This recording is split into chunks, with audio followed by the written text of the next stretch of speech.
Hai Sobat Herald Chess, di video kali ini aku ingin ajak kalian untuk melihat partai di tahun 1962. Nah, ini yang bermain adalah Rashid Nezhmetdinov melawan Oleg Chernikov. Buat kalian yang belum tahu, Rashid Nezhmetdinov ini walaupun dia tidak memiliki gelar Grandmaster, tapi dia adalah salah satu pemain jenius sepanjang sejarah permainan catur yang banyak menciptakan partai brilian, dan ini adalah salah satunya. Langsung saja kita bahas. Rashid Nezhmetdinov memulai dengan langkah E4. Kemudian Chernikov menjawab dengan pembukaan Sisilia.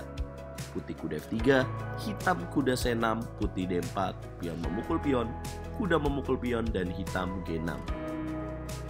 Kemudian putih menjawab dengan langkah kuda C3, hitam gajah ke petak G7 mengancam kuda, putih gajah E3, dan hitam kuda ke petak F6. Ini merupakan pattern variasi accelerated dragon atau modern variation dalam pembukaan Sisilia teman-teman. Ciri khasnya adalah serangan langsung dari gajah di petak G7. Nezhmetdinov melanjutkan dengan gajah ke petak C4. Hitam lakukan rokade, putih menarik gajah mundur ke petak B3, dan hitam kuda ke petak G4. Boom. Wow, he sacrificed the knight. Apa yang ingin dilakukan oleh Chernikov adalah memberikan kuda di petak G4 dengan mendapatkan kuda di petak D4. Yap, apabila putih melakukan kuda memukul kuda, maka hitam akan kuda memukul gajah terlebih dahulu, dan itu akan rugi bagi pemain putih. Lalu apa yang dilakukan oleh Rashid Nezhmetdinov? Dia mainkan menteri memukul kuda G4. Hitam kuda memukul kuda, dan putih menteri H4. Hitam menteri ke petak A5. He sacrificed the pawn on E7, petak E7.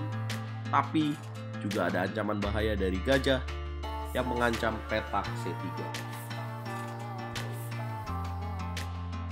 Kemudian Nezhmetdinov mengamankan raja dengan melakukan rokade pendek. Chernikov mainkan langkah gajah ke petak F6 di langkah ke-9. Disinilah langkah brilian Rashid Nezhmetdinov dengan menjawab menteri memukul gajah. Sacrifice the queen. Yap, ini di luar nalar dan susah untuk dikalkulasikan. Tapi kenapa Rashid Nezhmetdinov mau melakukan ini? Ya, dia menukar menteri dengan dua perwira. Ya, kuda ke petak E2 menjadi jawaban Chernikov. Kemudian putih kuda memukul kuda, dan hitam pion memukul menteri. Rashid Nezhmetdinov sepertinya melihat bahwa dengan hilangnya gajah dari petak E7 dan mendapatkan kuda, ini akan memberikan keuntungan bagi dia. Nezhmetdinov melanjutkan dengan kuda kembali ke petak C3. Kemudian hitam benteng E8. Nezhmetdinov kuda masuk ke petak D5 mengincar pion F6. Apabila hitam melakukan benteng memukul pion, maka benteng akan hilang karena ada skap di petak D2. Hitam benteng ke petak E6, putih gajah ke petak D4. Menekan pion F6 kembali, hitam raja G7. Nezhmetdinov memanggil benteng masuk ke pertempuran dengan benteng A ke petak D1. Hitam D6, putih benteng D3, hitam gajah D7, Nezhmetdinov benteng ke petak F3. Menambah tekanan pada petak F6. Chernikov gajah ke petak B5, putih gajah ke petak C3, hitam menteri D8, Nezhmetdinov kuda memukul pion F6. Boom. Chernikov gajah ke petak E2. Kalau kalian jadi Rashid Nezhmetdinov dalam posisi ini, Sobat Herald Chess, dapatkah kalian temukan langkah brilian seperti yang dimainkan oleh Nezhmetdinov di game ini? Pause videonya dan cobalah untuk berpikir. Congratulations kalau kalian menemukan langkah kuda memukul pion H7. Oh,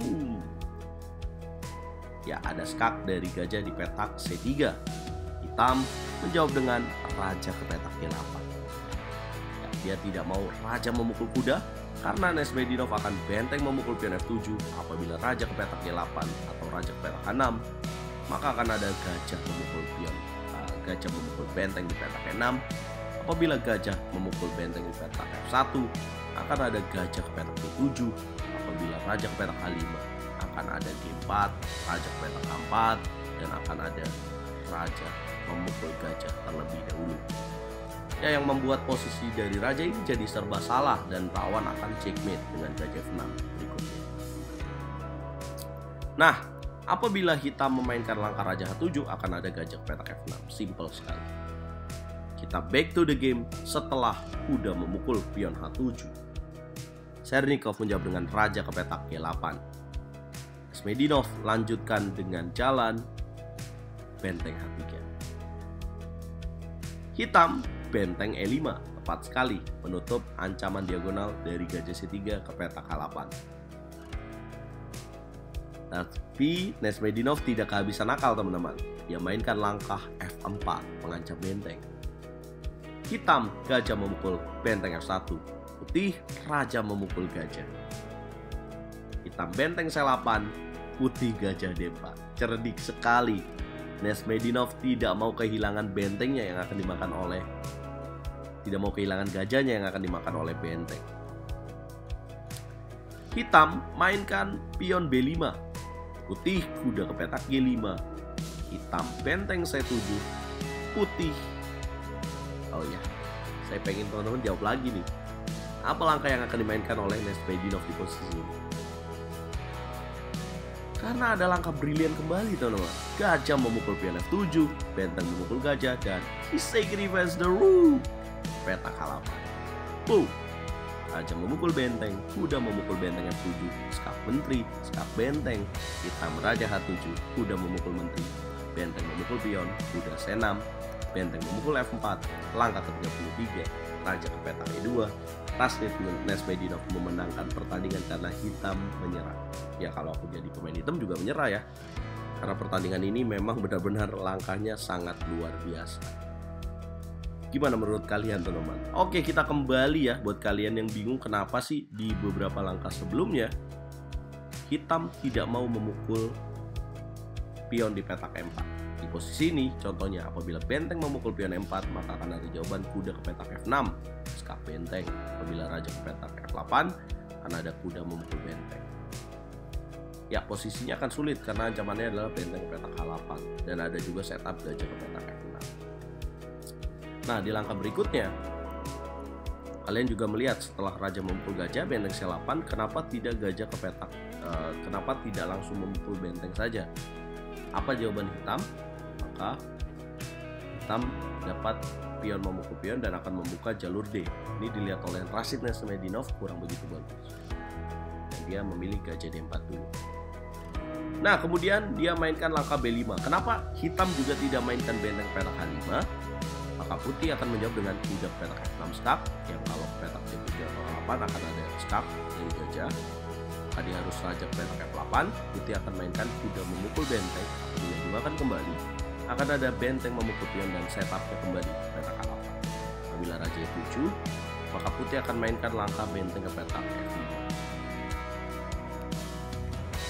Jadi dalam pantauan, apabila menteri E8, maka putih akan makan,